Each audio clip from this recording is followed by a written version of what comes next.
listen to the inner voice and start something new.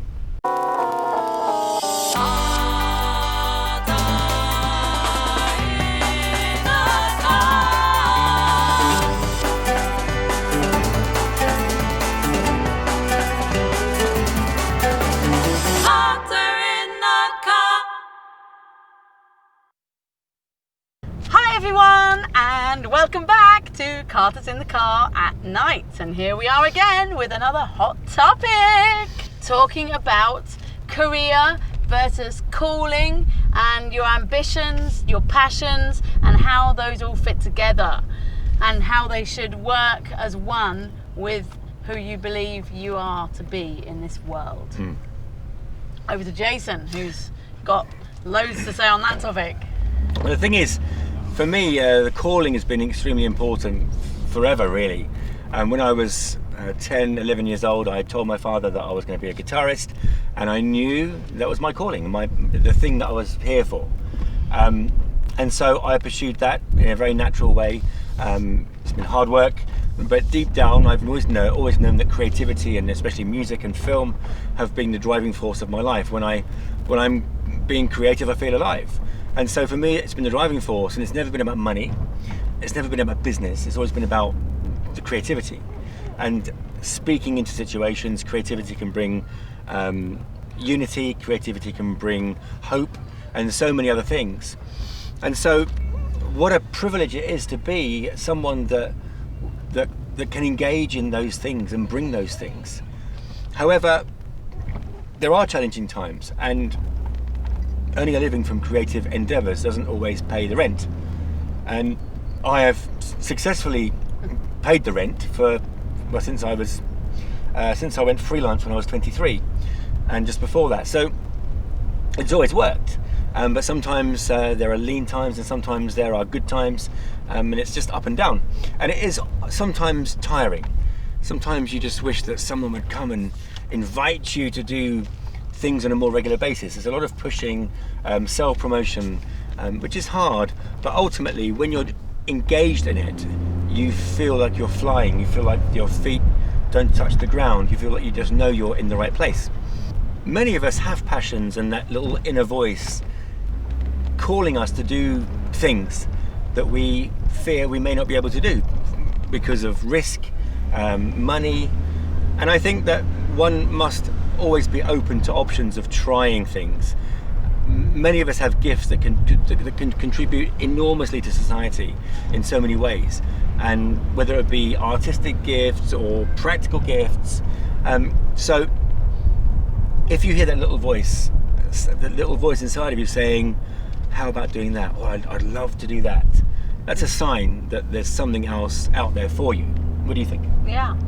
Yeah, I mean, I'm someone that's sort of wrestled with feeling I'm supposed to do so many things. I think that's my issue. It's not so much that should I be doing this, it's sort of like, which one should I be doing? You know, I think if you've got one set gift and it's one set talent, and that's your thing, then in a way that's a blessing.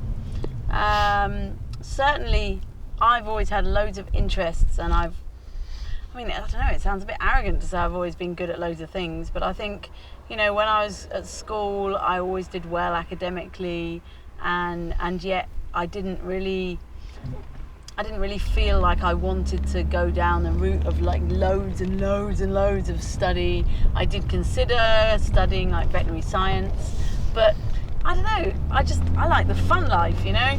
So then there's also the fact that, like, yeah, I like to have fun. I like adrenaline sports. I love that kind of thing. I love to do sailing and horse riding and, yeah, show jumping, all sorts of stuff.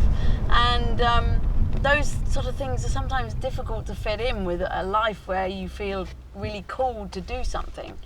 I know that music is a strong gifting, and I've had a career teaching music, in music, and then sort of gone into theatre, done some theatre directing, and then also set up performing arts schools, and now teaching drama, and so it's been a lot of different things, and also obviously I've missed out public speaking. And sometimes I think, well, which one am I supposed to do? Or am I supposed to do all of them? And I've actually missed out what I actually originally started doing, which was, to be honest, what I feel like Jason often thinks is my real calling, which is as a composer. Mm-hmm. I went to university, studied music, and especially majored in composition, and then ended up not really doing it after I left UK. So, but why not? Because the thing is, you know, I heard this composition you wrote for the BBC Singers, and it's an extraordinary work of art, and you sort of just left it all behind to teach music. Yeah, well, okay, so now it comes to the old calling thing. So, because calling comes from calling, hello, are you there? It's like, isn't it about God calling us? So, in a way, it's like that invisible voice that calls you to do something. And all my life, when I was a kid, I felt like I'm supposed to be in the desert. I had dreams of being in the desert and hearing desert music, whatever that was. And so then I found myself leaving UK and moving to Bahrain, which was a little small desert island where we still are. And in a sense, I was obviously meant to come here. I mean, if I hadn't come here, I wouldn't have my son. If I hadn't come here, I wouldn't have studied the music of the Bahraini pearl divers, and I wouldn't have met Jason. That's right. Unless we'd have met in some other bizarre circumstance, which God may have planned or not. But anyway, that's how we met. And so, yeah, my calling was to come here. I believe that. And so if that meant not continuing as a composer in that moment, then I'm glad I made those choices.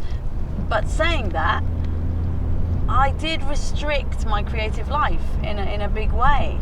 And now, thanks to Jason, I feel like released, and now Jason's given me that confidence which I lacked, that means that I can now create completely new music and new sounds and really explore my voice, because obviously singing is a big thing for me, and in a way that I haven't done for years.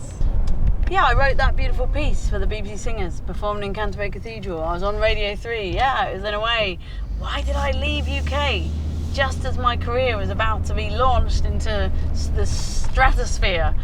I don't know, but I did, and I don't have any regrets, and I think that's one of the most important things. Don't have regrets. Yeah, I think when you choose a freelance life, and by that I mean something which is more unpredictable. For me personally, it's been a daily commitment. No, not necessarily. Sometimes a daily commitment, but a regular recommitment to saying yes, I'm still on this path. Yes, I'm still doing this. And you know, when things are flowing well, you don't think about it. But when those moments are, when you feel that you're drifting and you don't have those connections, and you're looking to start something new, and those are the most difficult times, when you're in between new ideas. And for me now, films are, you know, big ideas, and so those in between times can be very quiet. And then when you finally, you know, get the film on the road and you start, then it's very intense and you don't question it. But I just want to encourage you that it's not just make a decision and then it's going to be easy. It's not at all. It's a constant recommitment. But I think that's how it goes with everything, with every relationship, with everything we engage with. So I'd like to encourage you to listen to the inner voice and start something new. Yeah, that's it for Cards in the Car at Night. And please comment below.